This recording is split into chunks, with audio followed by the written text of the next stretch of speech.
So also, Hilary, there's a big awareness campaign, and it's about breaking the taboo almost. Yeah. It's making us talk about something we're not comfortable with. Yeah, absolutely. Bowel cancer is the second biggest cancer killer in the UK, second biggest, and probably the fourth most common cancer of all.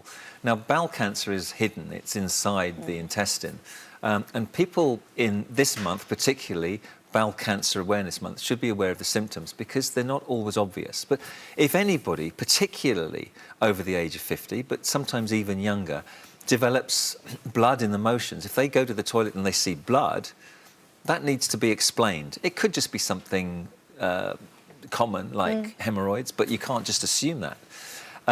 If you've got abdominal pain of any kind, if you've got persistent bloating, and especially if your bowel habit has changed from what it's been for years, and you either get constipation or diarrhea, and you can't explain that either, talk to your doctor about it and get some tests done. I was just don't be embarrassed about it. No, absolutely not. This is some of those doctors, you hear this all the time. It's not that big a deal. It's so easy. This is the screening test that is sent to everybody in England over the age of 60 and everybody in Scotland over the age of 50. It's so simple to do. You do it. You sent this test at home.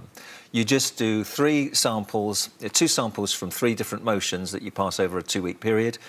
You lift the flap. You put a bit of the... can I lift the flap? Yes, I can. You just put a little bit of the sample on there.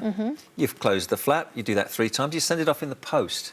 The test is done for you. So you don't even have to go simple. Into the doctors at all? No. Okay. And if they find traces of invisible blood that you can't see with the naked eye, they'll either say do a repeat test or they'll invite you in for a colonoscopy so the doctor can have a look directly inside the bowel and if necessary, diagnose cancer and get early treatment or reassure you that all is well. So it's just important to do it. Yeah, of course it is. And